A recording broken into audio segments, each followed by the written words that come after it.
Yes, so now we are at the final third dive of the second day here in Lysekil. We're going from the dive center, but this time we're not going out to the boat here on the jetty, but we're actually going around this inn and over the parking lot, and then we have here on this little pier we have Dykplats Släggö dive place.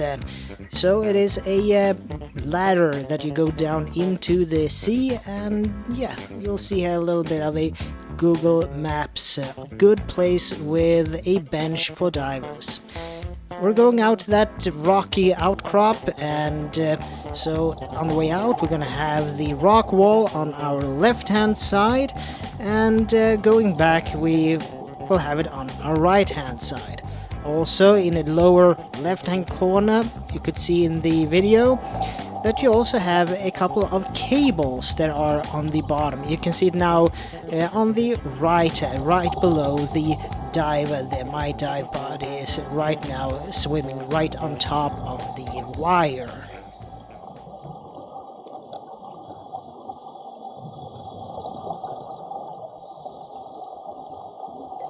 Being that I am a CMAS 1-star diver, I don't have the official course yet with underwater navigation, which is part of the 2-star course, but nevertheless I am still using a compass, as you can see here on my right hand wrist, Bungee Sunto compass, but there are some general rules of thumb for underwater navigation.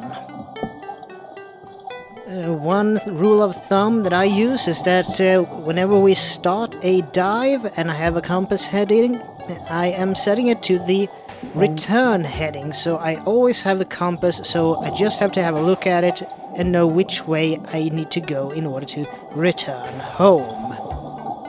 Also, I'm a little bit of an aviation enthusiast, so if anybody out there is a civilian PPL holder or PPL private pilot license holder, it's a little bit with diving as with flying during VFR rules or visual flight rules.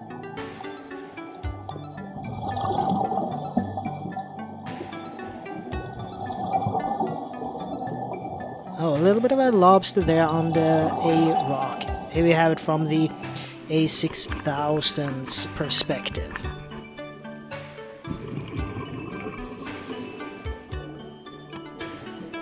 From all the dives we did, I would say that Släggö is the one dive spot where we saw the most crustaceans at, I think the depths were about from 10 to 15 meters. Even though we did a few little drop downs to about 20, the majority of the things that I personally am interested in were about like from 10 to maybe 17 meters, and that was the majority of crustaceans.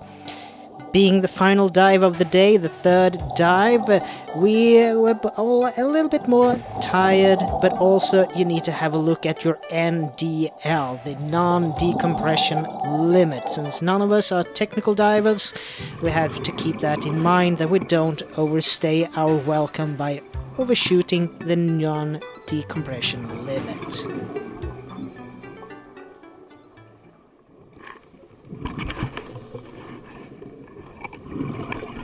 As a little bit of a hint to all of you, we did another dive the next day here at Släggö, so I was a little bit more prepared to what I was about to see. So yeah, it is a positive thing to dive the same place a couple of times in order to really get accustomed to the area and know what to expect in the way of sea life. Here I did try to take a few images of the lobster. You can see here hiding under a rock, but unfortunately I had the wet dome on, which meant I had a very wide-angled field of view, which meant I could actually go very close to the lobster, but unfortunately, as you can see, the rock here is blocking my right-hand underwater strobe. So yeah, it didn't become on the best lit images, but it's a learning experience. At least I got the 360 video. Even though this is a summertime dive and it's not a night dive, underwater flashlights can still be very good at using to signal your dive buddies when there are a little bit of a distance between you guys. As you can see here, I'm wrestling a little bit with the kitchen sink, and the source of the matter was that one of the fiber optic cables that goes to the CNC YS01 underwater strobes had wiggled itself loose a bit, so I needed to put it back in its socket. But yeah, I at least had one good underwater strobe giving some illumination on the situation.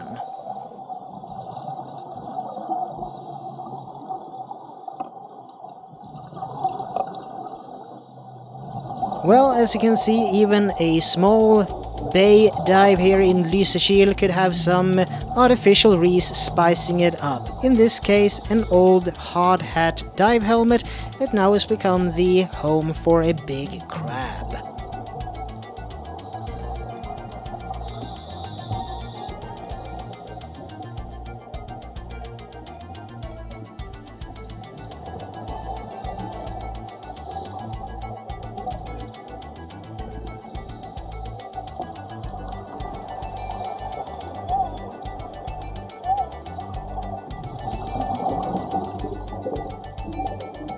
Going back to underwater navigation, as you can see now, the undersea hill, I would say, is now on my right hand side. Well, now it's on the left again, but you can see the way that you can use the underwater topography in order to navigate underwater. So now when we have the wall on the left hand side, we are still on our way out into the bay, but when we go back we have it on our right hand side.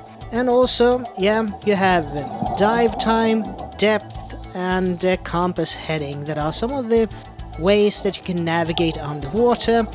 Otherwise, you also have underwater topography, like to which way you have the shallower part and which way you have the deeper part. And yeah, they're all underwater landmarks that you can use in order to navigate. As stated in the beginning of the video, we had the wires going down on the seabed that can be used because if you follow them, you will find your way back towards shore. As we started to turn the dive, we also had in mind the non-decompression limit, the NDL, so we also went back a bit shallower than with the way we went out. But then we also happened upon these places with a bunch of crustaceans, both lobsters and crabs galore.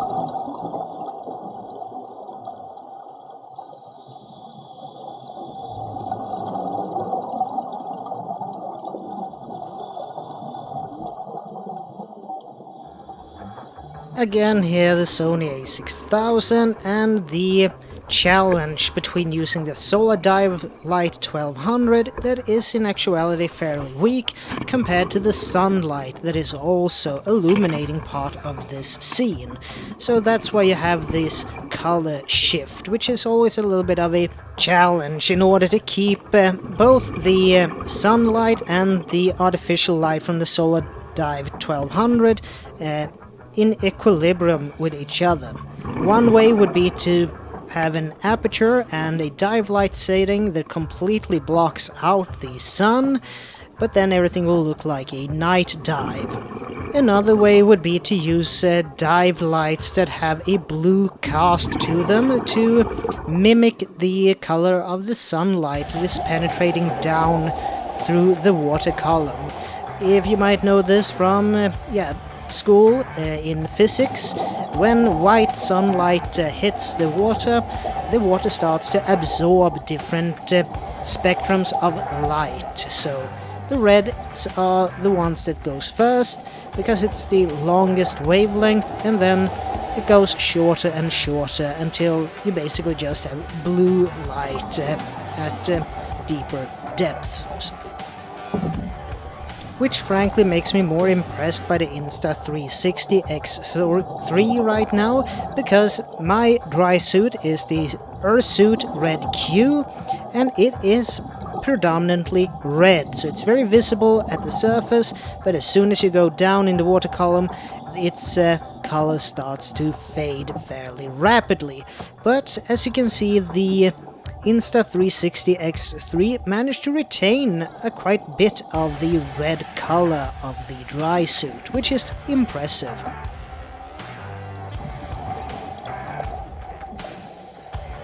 Again with underwater navigation, here we have two sunken landmarks in order to make yourself more accustomed to where you are in the bay. There are two small leisure boats that have been sunk here that have become a little bit of artificial reefs. One is just a rowing boat and another little open boat with parts of a outboard still on it. And the nice thing about the boat with the partial outboard at the back, at the stern, is that here you can actually see fairly large lobsters.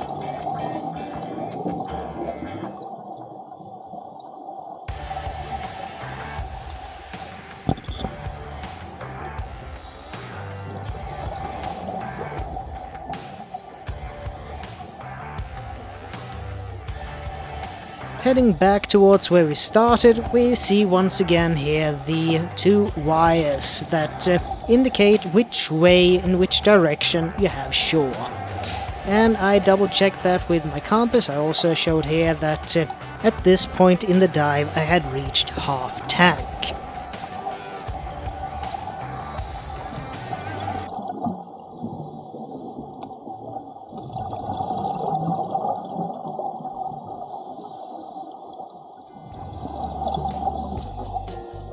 As you can see here as well, when we are going more shallower, the gas we have in both our dry suits and in the BCDs are starting to expand, so it's a little bit of a buoyancy control not to start to involuntarily ascend towards the surface. So everything has to be deliberate in scuba diving to manage your buoyancy throughout the dive. And when we go shallower here at the end, when our tanks are lower on gas, they also become more buoyant. Here comes the other one from the other group and signals that her dive buddy also are at half tank at this point.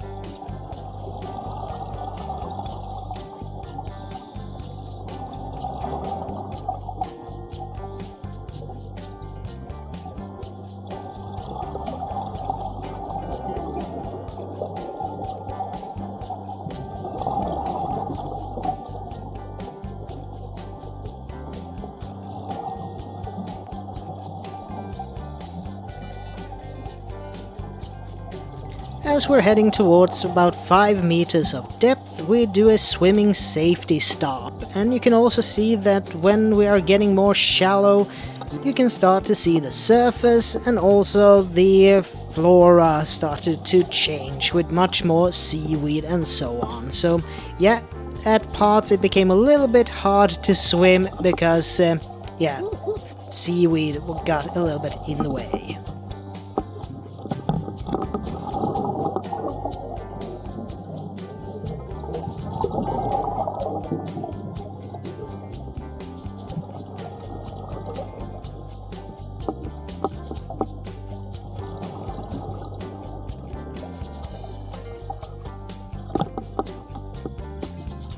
So after the safety stop at about 3 meters of depth, we decided to pop up and get our bearings toward which way to go towards the ladder.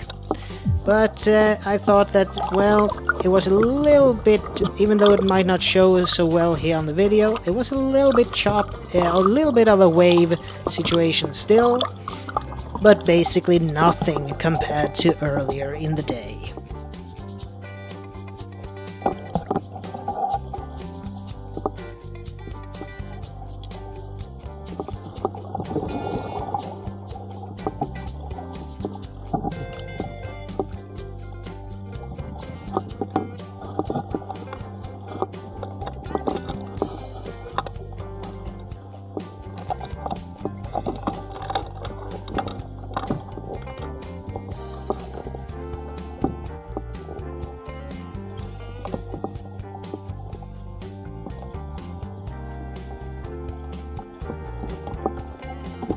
Again, when it comes to going up these types of ladders, I asked a little bit if this was a best fins on or fins off ladder, and the answer was basically it's whatever which way you choose. So again, in a wave situation, even though this was a very minimal one, never fight the ladder when you're going up in a choppy situation, because guess what? No matter how strong you are, the ladder will always win. Well, here's a little bit of a fun thing that I got caught on video. The lanyard to the kitchen sink got stuck on one of the sticks of the ladder, or ladder steps, so suddenly it just took a complete stop, and I had to reassess what is the thing that is preventing me from going any further. Oh, yeah, there we go.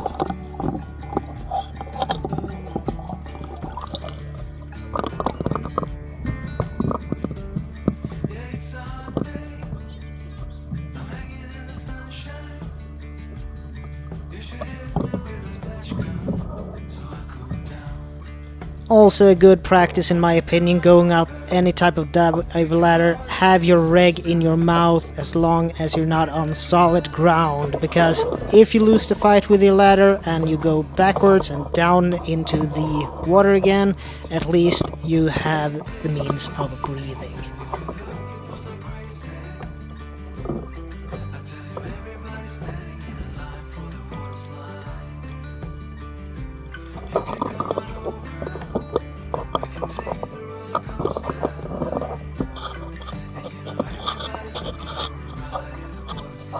There she goes! Well, on the walk, the heavy walk I should say, back towards the dive center, unfortunately I dropped one of my gloves.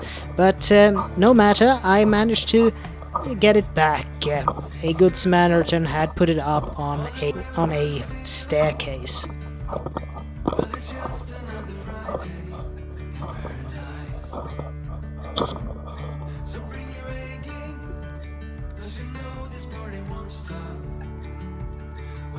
Yeah, that's all for me for the third and final dive of the second day here in Lysekil, and what remains for me is to put the camera in the rinse tank. So yeah, see you all in the next video, and as always, please like, share, comment, share and subscribe. But before you go, here comes some bad images from the dive. Please enjoy.